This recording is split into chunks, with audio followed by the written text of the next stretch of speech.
Hey, everybody. All right, can you hear me? All right.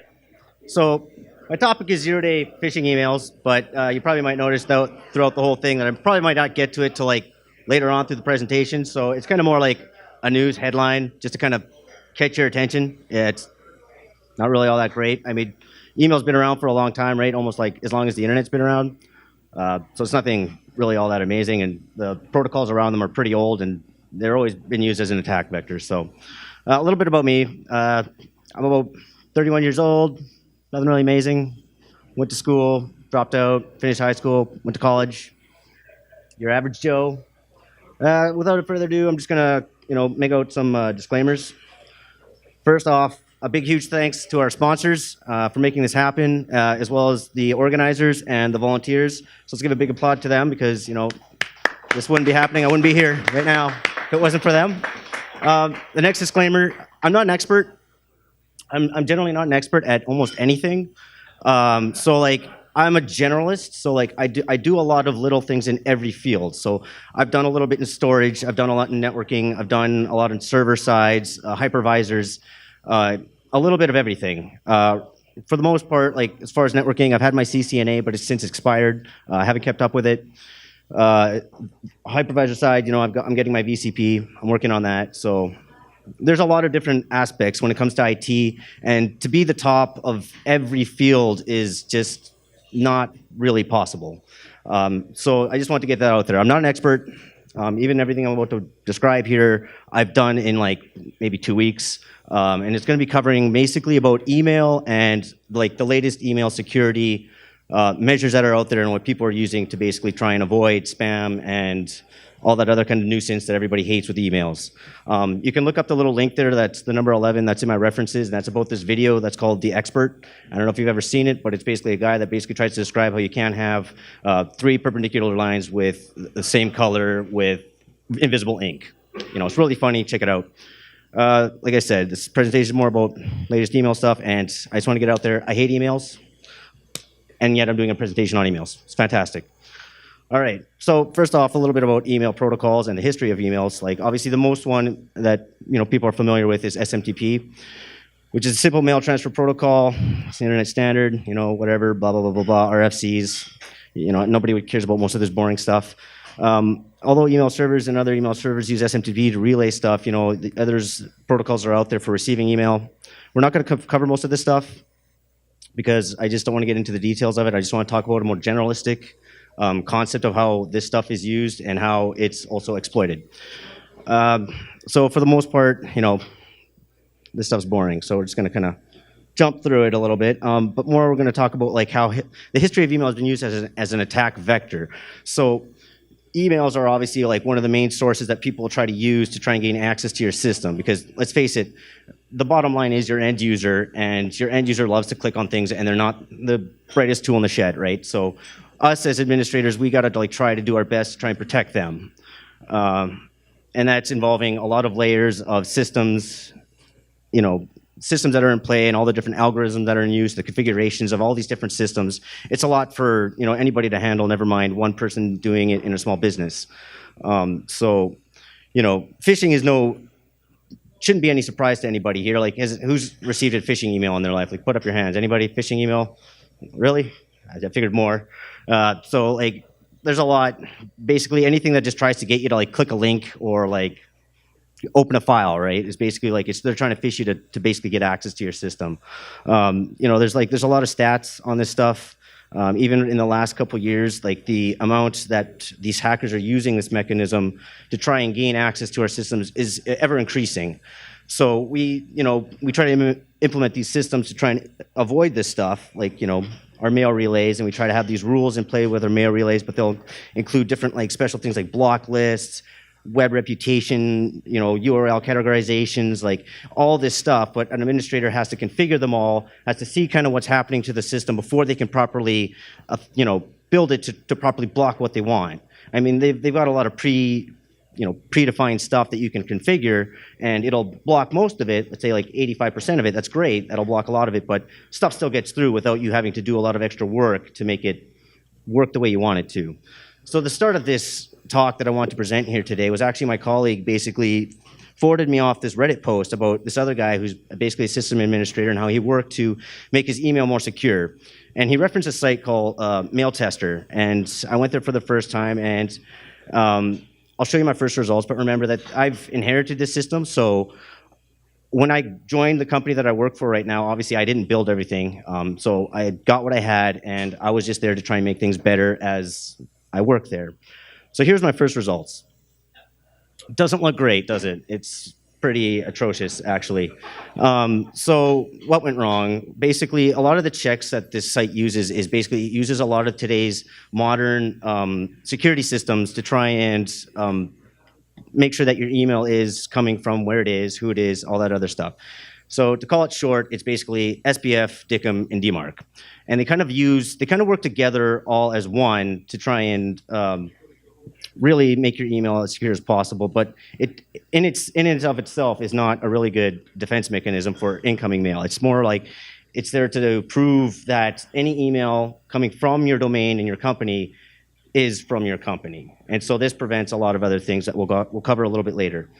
So for the most part, what is SPF? SPF is a sender policy framework. It's basically an A record that's a text type that you send out to your public DNS record that basically specifies what your domain is and what servers or A records or IP addresses are actually allowed to send mail behalf of your company. So it's basically a very simple authentication mechanism, not very much there to that. DICM is a little bit more, it's called Domainkeys identification mail, and it uses basically, as everybody knows, certificate key pairs, so like a PKI key pairing.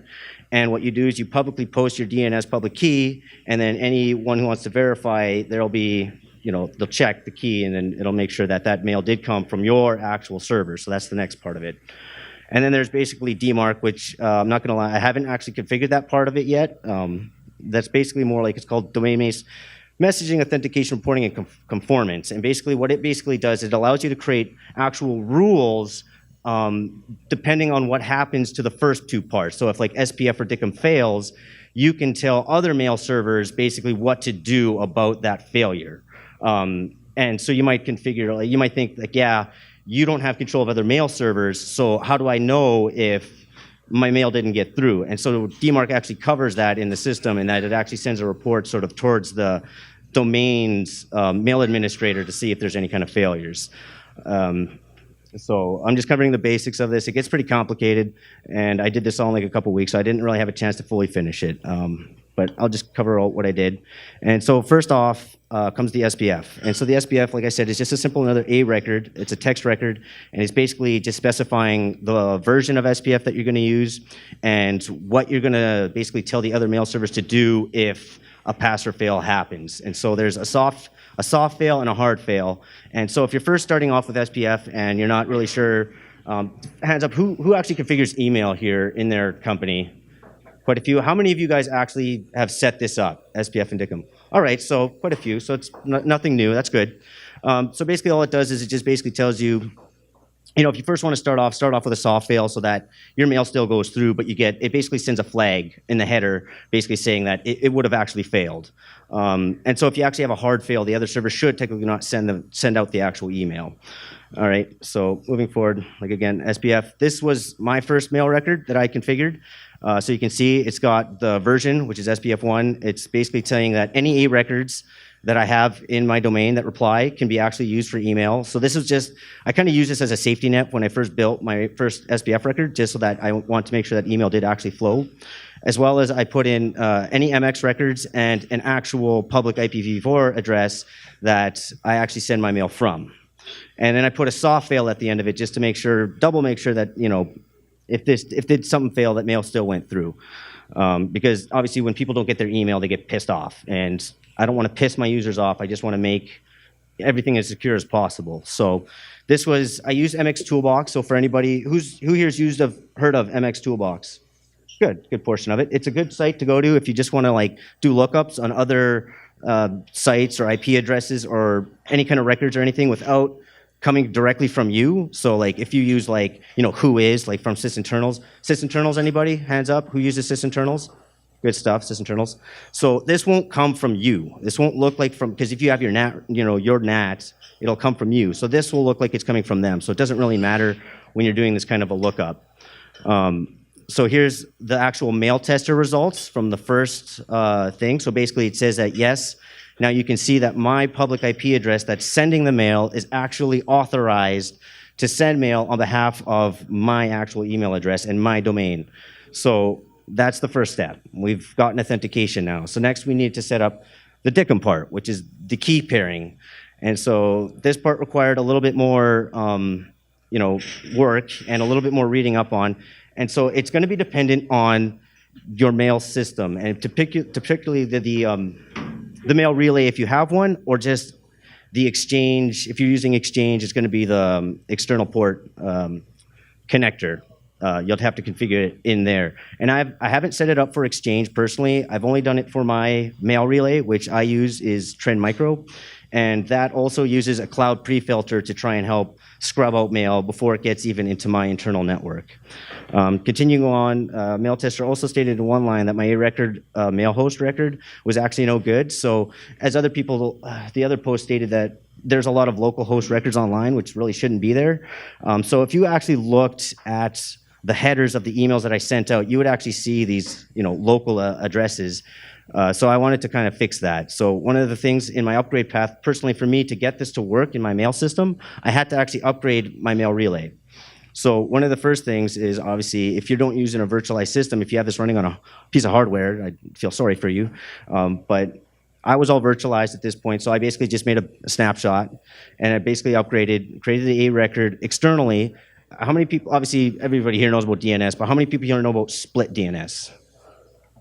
Oh, not that many. Okay, so split DNS basically means that, like, depending on where you make your request, you'll get a different IP address. So for instance, internally, my users will get a different IP address than if somebody externally tried to request the same name, basically. So basically what I did was I had to set up my Exchange external connector to see if it was allowing the mail relay via its host name or via its IP address, and adjust it accordingly. And I did that, and then I changed the actual host name of the mail relay, created the private publicly pair, obviously using special command line tools that were provided from Trend, so I didn't bother posting those. And then I had to publish the actual the public key, just the public key, via a text record to my DNS provider. And then I also changed the external A record for my mail relay, and then had to configure my relay to actually use DICOM. So that was basically the high level of what I had to do. There's obviously, it was way more work, but that's just the high level of it. So what happened after I finally set all this up? So you can take a look here. I'll actually just kind of zoom in on it. There you go. So you can take a look a little bit there. So you can see just the time that it took, and what servers that basically you can see. There's my public Exchange server going out to my mail relay, busting it out, going out to my personal email account, and it took only like 5 seconds. So that's pretty good compared to what it used to be. And I'm going to take a look here. This is the actual email header. And as we can see here, we can see the authentication results. So we can see the SPF has actually passed and verified that my public IP address of my mail relay is actually allowed to send on behalf of my domain. And the DICOM keys have actually passed, so which means it's verified the public key against the private key as well. And then the pass record here, obviously blah, blah, blah, more permitted sender. And the DICOM signature is simple here. I kind of highlighted that because the C record there, basically what that means is there's either relaxed or simple. And basically all that is it basically simple means don't change the header at all and don't change the body. Send them through exactly as is. And if you use relaxed, it'll actually try to do some kind of algorithms to try and fix some stuff. Go to the DICOM site, they'll talk all about that stuff. And there is some vulnerabilities there, apparently, that you can try and do some stuff. So usually they suggest to use simple. I just want to kind of post that out there. I'll get rid of this. Move to the next slide. So after the final tweaks and everything, make sure I got full proper things. And eventually, once I verified everything, I changed it from a soft fail to a hard fail. So that way, if any other mail relay out there tried to send on behalf of my domain, that they should be dropped. Like, they shouldn't be actually sent through, and then I shouldn't get any backscatter type emails. So after all this, I finally got this for my result set from Mail Tester. So as you can see, it's a lot better than it first was when I first came in looking at this. And I never knew about any of this, actually. Like I hate, like I said, I hate email. I hate dealing with it. So to even find out like how much things change, even though it's such an old protocol, it's such an old standard that we're still building, we're trying to patch things. Instead of just trying to like build a new mail protocol, we're just throwing stuff at it to patch it. Like, it's frustrating. To me, I find that frustrating, but it is what it is. Awesome, but what does this really mean? So, okay, so like I said, attackers can no longer spoof our domain. It prevents bounce backs, aka scatters. So like if somebody sends it off to like some other mail relay and it says like, I don't know, there's things, it'll send it back, whatever. And so like this is a known like spam method. You can look it up, again, under my references. Once you'll get quicker delivery times because anybody who does actually configure a mail relay to do these kind of checks will actually come through good, clean, and that'll push it through faster. And plus the fact that email will reach its destination with its full integrity because you've signed it now with DICM, which means that it can't be changed during its transmission. That's about it. But other than that, it doesn't really provide a real good defense besides the backscatter for mail coming in. And what I mean by that is you still need to set up, like I said, the DMARC stuff, which I didn't get to. So it's basically DMARC just stands for this, blah, blah, blah, blah, DICM. It relies on your other stuff that you just set up. And I just wanted to cover, so if you actually looked at my thing and you noticed that the actual DICM record replied back stating that it was past self-check or whatever. Let me skip all this here for a second. So this is basically like I was talking about before, how like you weren't sure if it would fail or not, so you should get a failure report, meaning that somebody else didn't. Obviously, they're trying to send on behalf of you, but they're not obviously authorized to do it. So you'd obviously want to know that. So you get some kind of reporting, but I've never actually set that up, so I can't even show you what that means. So what I have right now on the last thing that I showed you is that my DMARC showed best guess pass. And so I quickly looked that up, and what that really means is that there are no DMARC records, and I didn't create any. So I can't show that here and what it actually would look like. I want to get there eventually, but not just yet, sadly. But it would have otherwise passed. So I can now configure DMARC rules, and my email should still go through fine. That's basically what that thing is telling you in the header. But yet, even though I've done all this, I still get spam sometimes from users and users forwarding me spam. So, when you get them, what can you really do to kind of like figure out what's going on? So you can always analyze the email headers. Once again, you can go to MX Toolbox. They have great tools there. As you can see from some of the slides, it'll tell you like how long it took to get to the destination, the other relays, how long it was waiting in transport, exactly what IP addresses it was transferred through. If you feel like a mail relay is sending a bad mail on behalf of you, you have a botnet or something, go and DDoS them or something and have fun. I don't have that, so I can't have that kind of fun. You can also tell if the address is spoofed, stuff like that. And then moving on, you can also do a who is on the domain from who actually likes, obviously the from address, right? So you can tell when the domain was created or registered, who the registrar was, and the name of the name servers hosting the domain. Not like that much really helps anything, but just kind of stuff you can look up. You can do an MX lookup to find out the IP address of the actual mail servers or relays that are in use. Again, if you want to just DDoS them or if you happen to have a botnet or something. You can tell whether or not it's self-hosted or third-party hosted. So you can tell if it's like, somebody's using another, like a service, like mail as a service. Like everything is now, like the other guy said, cloud services are just all over the place. So you can verify that. And then finally, what else you can do? You can scan any links inside the email or any attachments to VirusTotal. Hands up, who uses VirusTotal? Okay, well, VirusTotal is another good site that's it's not obviously an endpoint protection or anything like that, but VirusTotal is just a great place for you to just upload a URL or upload a file, and it'll scan a bunch of antivirus for you, and it'll tell you which ones actually found whatever you're trying to look for, if it did find anything at all. So it's a good way to just kind of find out what the goal of the attack was, what they actually were trying to do with this email, and so forth. So I'm just going to show a couple examples here of what basically has come through after I've set all this up. So here's one that was sent to one of my colleagues, Andrew, and it was apparently from secure@rbcdownloads.com. Looks legit, right? rbcdownloads.com? Totally. Secure docs, sure, sounds legit. And then you can see here at part 3, document should open automatically in the passwords field. Enter the password given to you by the sender at RBC. It's like, okay, I never talked to this guy. I don't know who the heck this is, and that's why my buddy sent it to me. But this one is obviously a little derpy, but we could take a look and see at some of the things that I told you to do. So you could do an MX lookup. So you can see this is kind of like how it came through. And yes, you can see here, actually I'm going to slip back here. If I would have configured my mail relay to use block lists, this technically wouldn't have come through.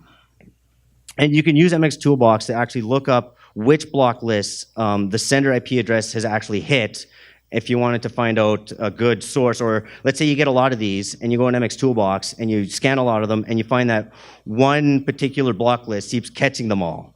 It'd be a good block list for you to try and investigate into and implement into your mail relay, because it would block a lot of these, right?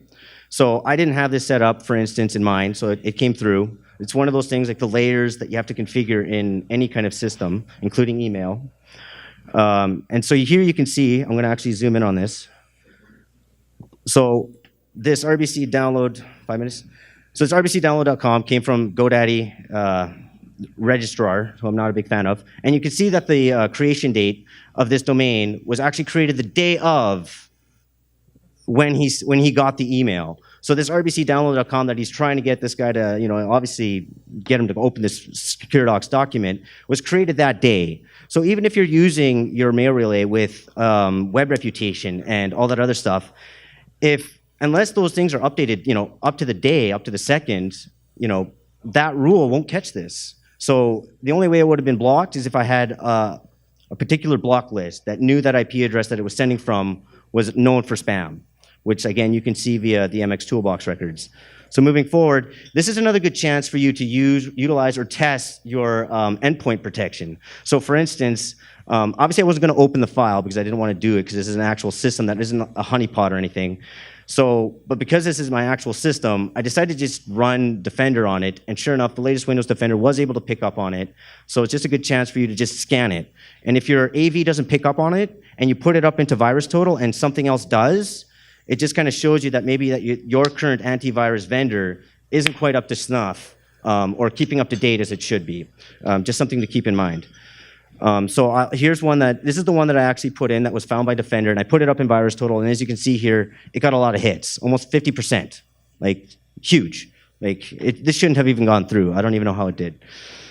So here's another one. This one's just like, you can even tell right away, it's vague. It doesn't tell you anything. It just gives you an attachment. So obviously the goal here is that they want you to try and get more information by clicking on the attachment. As soon as you see something like this, it's a clear sign for most of us just to delete it. But we have to educate our users because a lot of them they aren't aware of that. Even though it's simple to us, it's not simple to them, or they just don't recognize their own ignorance. So you're just gonna have to teach them. So here's another one, like again, over 50% was caught on VirusTotal. And again, the domain registrar again was GoDaddy, and again was created the very day of. So it's kind of hard to block this stuff and to keep up the overhead maintenance, or what should I say, the admin work for it. Here's another good one that I like. This one was actually sent to me, and it was, how can I make your presentation clear and accessible? Oh, perfect, thank you. I mean, I needed that. I'm going to go on a presentation soon. So obviously I didn't sign up for this, and I'm like, how did this get through? And it's amazing that even this site that sent me the spam happens to have a DICOM record already configured. That's amazing. And you can see here the return unsubscribe record is going to some other domain address that I'm not even aware of. So moving forward again, registered by GoDaddy, nothing entertaining. You can actually even use MX Toolbox to actually load the site. So if you're concerned that you don't want to actually go to it yourself, it'll actually load the site for you. So amazingly, something that was created almost the day of has this front end page. So obviously, I don't know what their goal was. So I scanned the page itself. Didn't say anything particularly there on VirusTotal, but if you actually look, there's a downloaded file that VirusTotal told me about. So if you actually click on the link on that, it will actually check the file itself, and as you can see here, it's got a community score that's pretty low.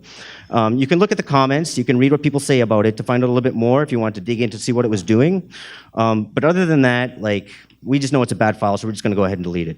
So I'm just going to quickly move on here. Just a couple more examples that are basically, so this is like a lookup of that return record. This was the MX record. So as you can see here, it's actually using a hosted service. So there you go. Franchise as a service. Cool. Awesome. No DMARCs records, but pretty impressive what people can do now on the quickly. And I'm going to finally just end off here with one final one, and hopefully you guys can catch on here as to why it's so funny. And this actually came into my public mailbox. Like, my HR person told me about this one. She said, "Go check out the junk box," and I said, "Okay." And this is what showed up. So I didn't look further into it because basically, like this presentation, it's basically, the end. So. Any questions quickly running through? Yes? I noticed that there's consistent theme about domains just being created that day. Is there no way to filter on that? Like I said, not really, because they happen the day of. I mean, you would have to find a block list that's pretty much checking up on and updating the records like up to the minute or up to the hour or something like that, and then implement that into your mail relay's web reputation engine. What you could rather do is actually look at the IP address and block them by those block lists, because if you generally find that the mail relays that are sending on 0-day domains are generally already on a block list. So your best bet is to just kind of look at the mail sender, do an MX lookup on that, and see which block lists it recommends or it catches, and just kind of pick those. And a lot of the times you'll have to, if for high-end block lists, there's a site that one of my security buddies told me about. It's called iBlock or something like that, iblock.com, and they'll have just a list of different kind of mail records or different kind of lists that you want to block upon, like ads, categorizations, a whole bunch. And it doesn't cost that much. I think it's like $10 a year. And so they'll keep up with these lists for you so that you don't have to. You just have to implement that actual list into your mail relay or whatever application or service that you happen to be running, and you just let it do its thing, because the back-end list will get updated by itself, and there'll be like there'll be a timer to update it or something like that. So that'll all depend on the application and the service, and there's so many different things out there, right? I can't tell you specifics, but that's basically the high-level thing of how you would go about doing that. Any other questions? All right. Thank you very much.